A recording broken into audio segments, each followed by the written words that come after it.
Hi everyone, my name is ABailey and this is my introductory video for data analysis and assessment. I'd like to start by telling you a little bit about me. I'm a married mom of 4. Our oldest is almost 20 and our youngest is 7. In my free time I like to read, I love to garden, and I have lots of houseplants.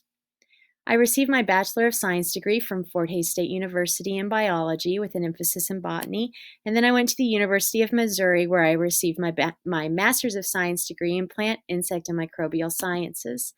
I started my career with the USDA working on the viability and vigor of soybeans, and I really noticed over the years that my favorite part of my job was when I got to take really complex topics and break them down and build them back up so people could understand our research, which led to a career change, and I became a teacher. I was a classroom teacher for 11 years. I taught primarily middle school math, middle school science, and then high school algebra and applied geometry. When our oldest graduated from high school, we decided it was time to move back to Western Kansas, where my husband and I both grew up, and I made another career shift to the library. I'm now the librarian for a school grades 7 through 12. I'm also the assessment coordinator, and I teach ACT prep classes.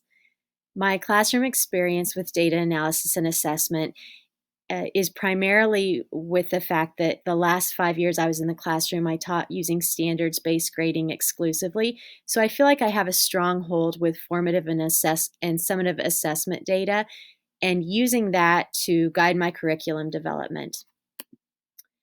My professional goals, first I'd like to receive my Master's of Science degree in education so I can officially be a library media specialist, but I see myself as a lifelong learner, and eventually maybe I'd like to get my specialist in education degree in education, innovation, and leadership. We are actually working really hard in our district on assessment literacy and data literacy. We started a couple of years ago really focusing on this with our teachers, and the hope is that as their knowledge grows, teachers will begin to move more towards standards-based instruction, and that will also help increase rigor.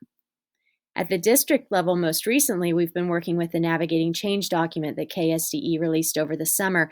We created templates for vertical alignment with our instruction, and it also is a live document where teachers can enter in their formative assessments and the practices that they're using, and the hope is just really to increase that rigor and use our assessments to guide our instruction.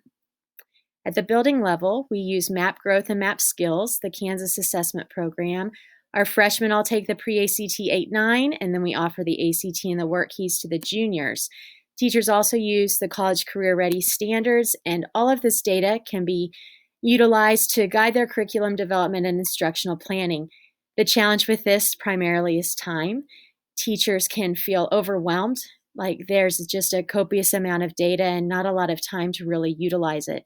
So we are really focusing on that right now in our professional development.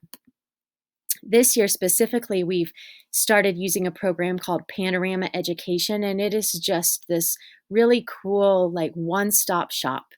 In our advisory PLCs, if there's a student we're concerned about, we can see demographic information, communication with parents, intervention plans, classroom scores, right beside standardized test scores.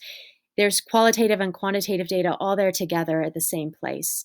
We're transitioning to really learning more about this program this year.